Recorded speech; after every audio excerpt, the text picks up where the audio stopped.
rolling slow, zone now, green flag, everybody's rolling out front. Everybody's rolling out front, just one inside. Still this one inside. Still there. One inside, 44. We're 7. About 3 behind. We're about 3. Still there, inside 17, even. Just at 17. We're about 2.5 right there. Like 2 to the 12. But your entry speed is 3 and apply it to exit. Still by 1. We're about 4, 4.5. We're about I don't feel like 4.5. you're choosing them much. Go right here, buddy. Go on, pick the spot and get after it.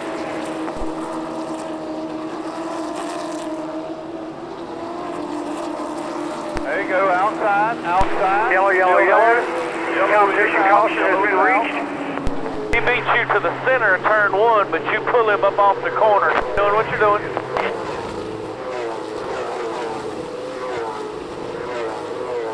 Chasing a 78, go get her, bud, let's go. Still inside. You got the 1 car 3 back from the 14. You are clear behind him if you want it. Yellow. That's the comp. Yellow. 10 away. 5. Rolling.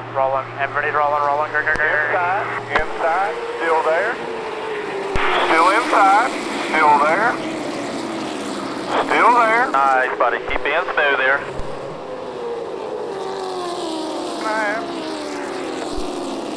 86 to his 97, clear by 6. You got a door, roll until you nose, even. Outside, still out there.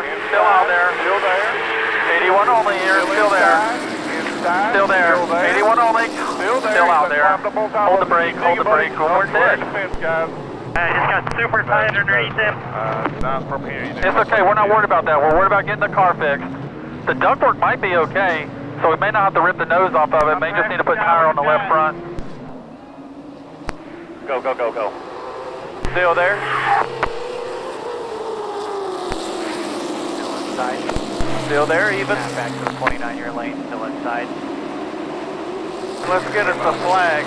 We don't need to practice, boys. You're clear all around. Hell yeah. Great job, everybody. All right, we're in the Cookout Victory Lane after the Cars Tour late model stock car race. Jared Fryer in Victory Lane, second win of the Cars Tour season. How'd you pull that one off? Just a little bit of luck and a good race car. We qualified third. It was a really good qualifying effort. I just didn't really have a long run car like I usually have and needed for that race. The two in front of me were a little bit better, and then when I got tangled up down there, just was able to slip by and hold the rest of the field off.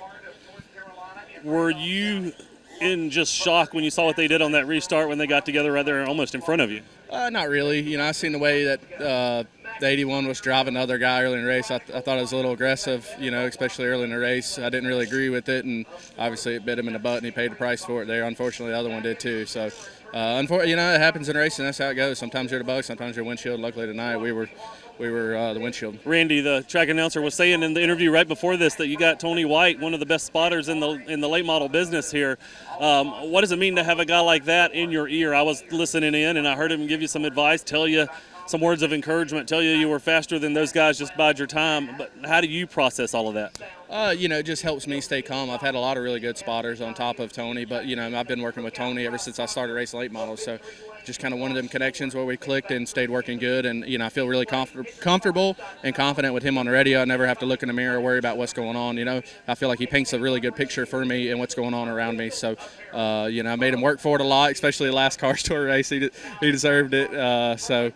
It's so nice to have a good spotter and obviously to connect with one like Tony and be able to race as much as we have. How important is it to you to be able to perform like this in such a strong series? The Cars Tour, what they've built it into over the last few years, is really stout. It attracts the best drivers on the late model circuit, and you're able to do this here at a tough old track like Caraway.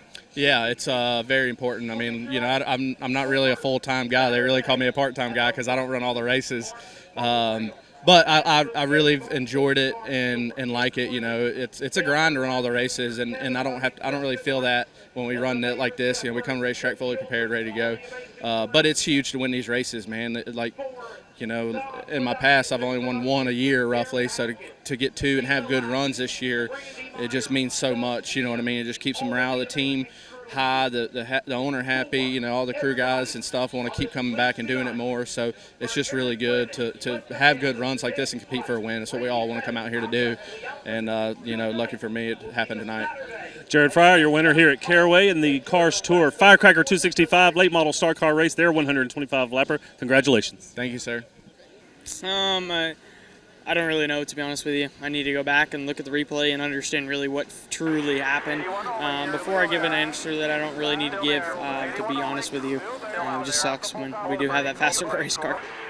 Had the nose get on him getting into turn one and just pinched him a little bit down to the bottom. I didn't run him into the apron or nothing, and the crew chief came up to me and apologized, said he just got tight and just made contact with my left rear, and it kind of just hooked us together, and I couldn't do nothing from there. So fortunately, it is what it is. It's just kind of a racing deal. You know, it's the nature of this racetrack, unfortunately. It's a tight place. It's got no grip, so late in the race and you're trying to get all you can get down the straightaway into the corner, it sometimes will bite you in the butt because you slide and the car slides, lock up the brakes. Honestly, at the beginning of the race, I didn't think we were great from the start. I felt like we were in trouble, and then it kind of, honestly, everybody started coming back to us, which I was kind of happy with, and I felt like I did a really good job. Me and my spotter really worked hard to play with brake fans and make the car adjustments inside, and we managed it really, really good up until that point, and it just didn't work out. So we'll come back next and Hickory and go win a race and try to do our best to get caught back up and not make these stupid mistakes.